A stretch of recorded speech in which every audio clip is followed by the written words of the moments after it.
Space debris यानी अवकाश में का कचरा, ये एक सबसे बड़ी नौबत आज हमारे सामने खड़ी है। अप्रैल महीने के पहले हफ्ते में महाराष्ट्र के चंद्रपुर जिले में अवकाश से कुछ चीजें वहां पे गिरी। एक्चुअली इस तरह की चीजें दिन ब दिन वहां पे बढ़ते जा रही है।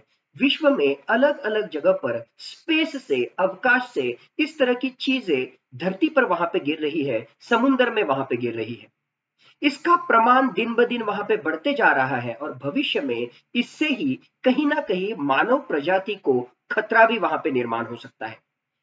ये स्पेस डिब्री क्या है? ये अवकाश कचरा क्या है? जैसे हम जानते हैं कि अवकाश में, स्पेस में मानव निर्मित अलग अलग तरह के उपग्रह, अलग अलग तरह के सैटेलाइट्स भेजे जाते हैं।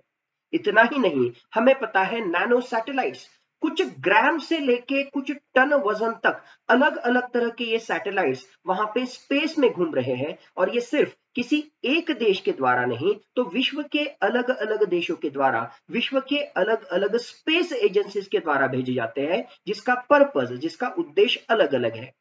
कहीं पर ये मिलिट्री पर्पस के लिए है, कहीं पर ये वेदर से संबंधित, हवामान से संबंधित जानकारी देने के लिए है, तो कहीं पर ये, जिसे हम कह सकते हैं कम्युनिकेशन इक्विपमेंट, एक तरीके से हमारा मोबाइल या एक तरीके से सैटेलाइट इमेजेस से संबंधित भी ये अलग अलग तरह के उपग्रह अवकाश में काम करते हैं। और इसके लिए ही अलग अलग देशों से इन उपग्रहों को अवकाश में भेजा जाता है।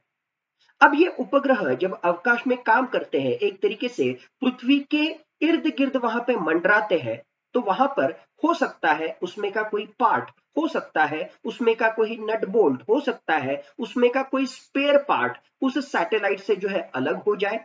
और जब ये अलग हो जाता है, तब वो उसी पृथ्वी की कक्षा में वहां पे घूमते रहता है।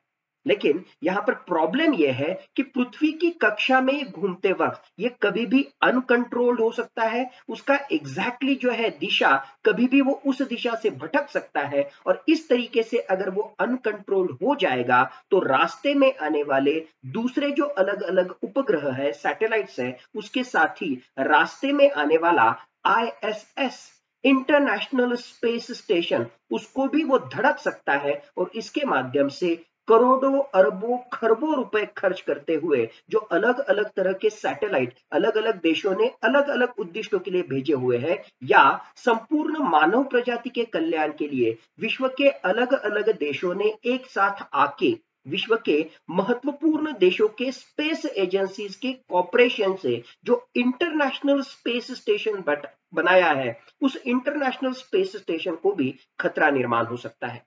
तो इस स्पेस डिब्री की वजह से, इस अवकाश कचरा के माध्यम से, एक तरीके से अवकाश में घूमने वाले महत्वपूर्ण सैटेलाइट्स, उसके साथ ही अवकाश में घूमने वाला इंटरनेशनल स्पेस स्टेशन, इसको बहुत बड़े पैमाने पर हानि हो सकती है। मामला यहीं पे खत्म नहीं होता है। अगर ये स्पेस डेब्री के जो पार्ट है वो अगर अनकंट्रोल्ड हो जाते हैं, तो अवकाश में से हमारे पृथ्वी के ऊपर भी गिर सकते हैं। जहां पे हमने देखा कि अप्रैल के पहले महीने में हमारे महाराष्ट्र के चंद्रपुर में ही इस तरह का स्पेस डेब्री, एक तरह का चाइनीज सैटेलाइट का एक पार्ट हमारे महाराष्ट्र के चंद्रपुर जिले में वहां पे गिरा है। वहां पर किसी की मनुष्य हानि नहीं हुई, लेकिन भविष्य में इस तरह का मामला हो जाएगा तो वहां पर मनुष्य हानि भी हो जाएगी और अलग अलग तरह के जो है नुकसान इस स्पेस डेब्री के माध्यम से हमारे पृथ्वी के ऊपर भी हो सकता है।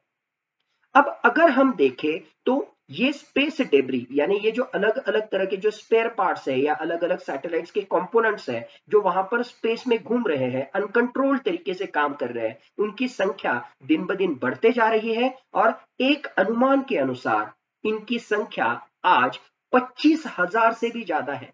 यानी अवकाश में 25,000 एटम्स ऐसे हैं जो घूम रहे हैं, स्पेस डेब्री के एटम है, और उनके ऊपर किसी का भी कंट्रोल नहीं। यानी अलग अलग सैटेलाइट्स को इन 25,000 कंपोनेंट द्वारा जो है खतरा निर्माण किया जा सकता है, या ये 25,000 कंपोनेंट हमारे पृथ्वी के ऊपर गिरकर अलग अलग तरह का नुकसान, अलग अलग तरह की मनुष्य हानि भी कर सकता है।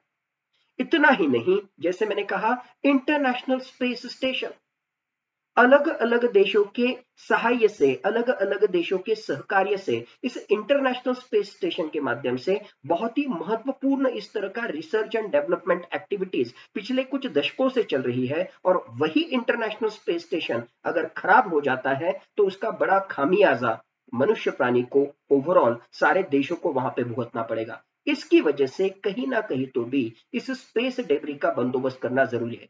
बाय द वे, इस स्पेस डेब्री में से यानी ऑलमोस्ट 25,000 आइटम्स है, इसका रिस्पॉन्सिबल कौन है? चाइना, अमेरिका और रसिया। इन तीन ही देशों ने भेजे हुए जो अलग अलग सैटेलाइट्स है या अलग अलग अवकाश में भेजे वाले जो ऑब्जेक्ट्स है, ये तीन ही देश इन टोटल स्पेस डेब्री में से 50% से भी ज्यादा स्पेस डेब्री के लिए रिस्पॉन्सिबल है। यानी मुख्यतः इसकी जिम्मेदारी कहीं ना कहीं अमेरिका, रसिया और चाइना की तरफ जाती है। तो हमने देखा एग्जैक्टली स्पेस डेब्री का मतलब क्या, स्पेस डेब्री का खतरा क्या है, और फिर अगर ये स्पेस डेब्री वहां पर है तो मनुष्य प्राणी को एक तरीके से इसके माध्यम से हानि का सामना करना पड़ सकता है। तो इसका सॉल्यूशन क्या है? Solution being responsible. हर एक देश ने सैटेलाइट्स को भेजते वक्त, स्पेस ऑब्जेक्ट्स को भेजते वक्त उसको प्रॉपरली रिस्पॉन्सिबल तरीके से ही, कंट्रोल्ड मैनर में ही उसको भेजना चाहिए। और उसका आगे का एक तरीके से जो है जर्नी क्या रहेगा, उसका जो है यूटिलिटी खत्म होने के बाद किस तरीके से वो सारा जो सैटेलाइट है या जो स्पेस ऑब्जेक्ट है उसका जो है किस तरीके से हम किसी समुद्र में जो है उसको दफना देंगे, एक तरीके से जो है उसको डिस्ट्रॉय करेंगे, इसका पूरा लेखा जोखा उस देश के पास होना चाहिए और उसका उसने फॉलो अप करना चाहिए। तो कहीं ना कहीं रिस्पॉन्सिबिलिटी इन देशों के ऊपर भी जो है वहां पर बहुत ज्यादा पैमाने पर विश्व ने वहां पर लगानी चाहिए।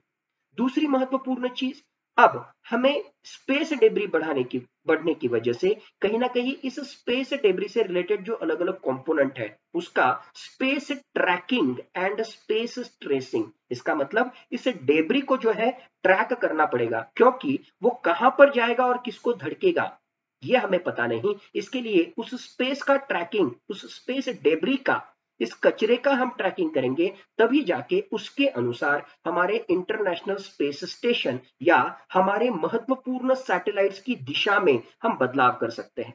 यानी समय समय पर हमें इंटरनेशनल स्पेस स्टेशन की जो पृथ्वी के इर्द गिर्द मंडराने की जो दिशा है उसमें भी बदलाव करना होता है। किस लिए? सो दैट वो इस स्पेस डेब्री से टकराए नहीं, सो दैट उनके बीच में कोलिजन ना हो। तो स्पेस डेब्री का ट्रैकिंग और ट्रेसिंग करेंगे तो एक तरीके से हमारे महत्वपूर्ण सैटेलाइट्स और हमारे इंटरनेशनल स्पेस स्टेशन की हम कहीं ना कहीं रक्षा कर सकेंगे। सर्टनली, जैसे हमारे पृथ्वी के ऊपर हमने जल, वायु, भूमि, इनका प्रदूषण किया है, दिन ब दिन वहां पर पोल्यूशन बढ़ रहा है। अब हमने पृथ्वी के बाहर जाके मनुष्य प्राणी ने अवकाश में, स्पेस में भी जो है कहीं ना कहीं पोल्यूशन शुरू किया है, और उसका बेहतरीन नमूना स्पेस डेब्री।